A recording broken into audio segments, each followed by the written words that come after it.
It is time now for Focus. Now, for the last few weeks, we've been reporting on the Iraqi military campaign to retake territory from the Islamic State group. The first target was Tikrit, hometown of former dictator Saddam Hussein. Now, about halfway between Tikrit and Baghdad lies the only major town known to have fought back against the militants itself. Most of Duluiyah's 80,000 residents follow Sunni Islam, the same confession as the Islamic State group. They have now come to epitomise Sunni resistance.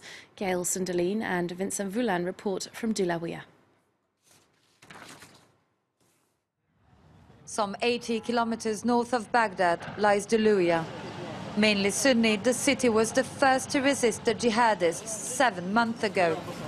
Instead of welcoming the organization of the Islamic State, citizens chose to take up arms. These civilians risked their lives determined to save 100 tribesmen hunted by the jihadists. After several months of intense fighting, the terrorist group withdrew.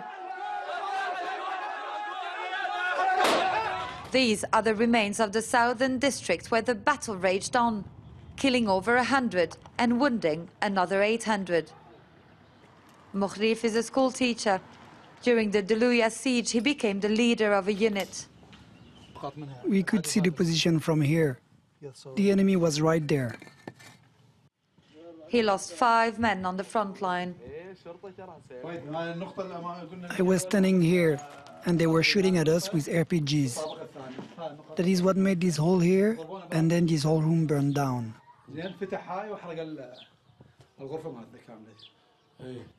We were only a handful at the beginning, but our number grew as it became obvious that Daesh was a lot stronger than what we had fought.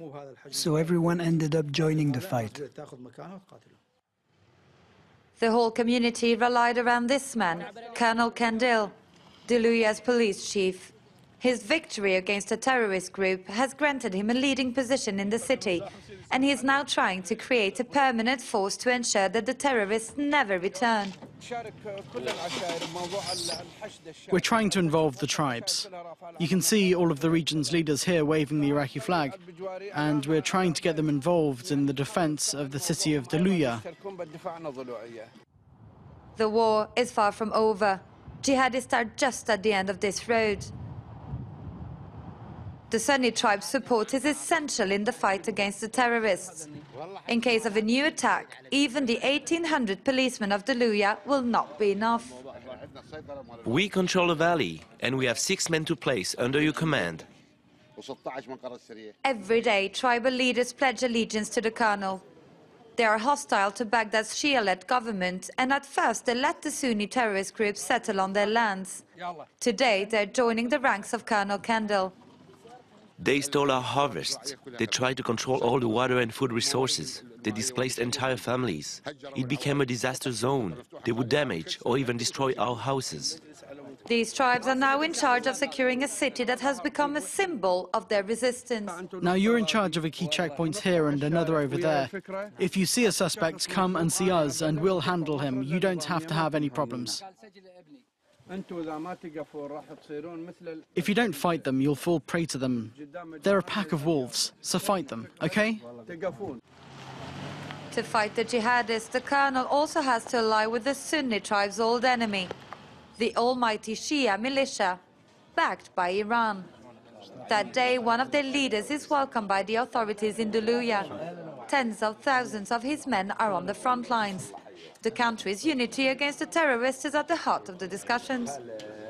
Daesh has come here to kill Sunnis, just like it killed Shias, just like it killed Kurds. Daesh is an extremely dangerous ideology threatening all of humanity.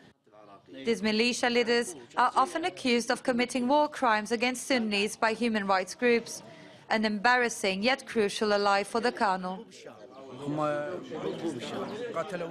They fought by our side in difficult times. And this visit, we want to reap the fruits of the victory together. Now they control the external areas of the region, and we work together to defend them. The areas they control are really well managed. Today, Shia fighters occupy whole cities on the other side of this river. They have taken them back from the jihadists. The Sunni living there choose to stay in Duluiyah for fear of retaliation. This family of refugees lives in an unfinished building. We're completely forsaken here. Fighters ask for permits for the ones who want to return home. They tell them they are with Daesh. We've been stuck here for 6 months. According to many observers, militias are seeking to gain control over Sunni areas. Duluiyah is now caught between Shia fighters and jihadists, and the taste of the past victory is souring.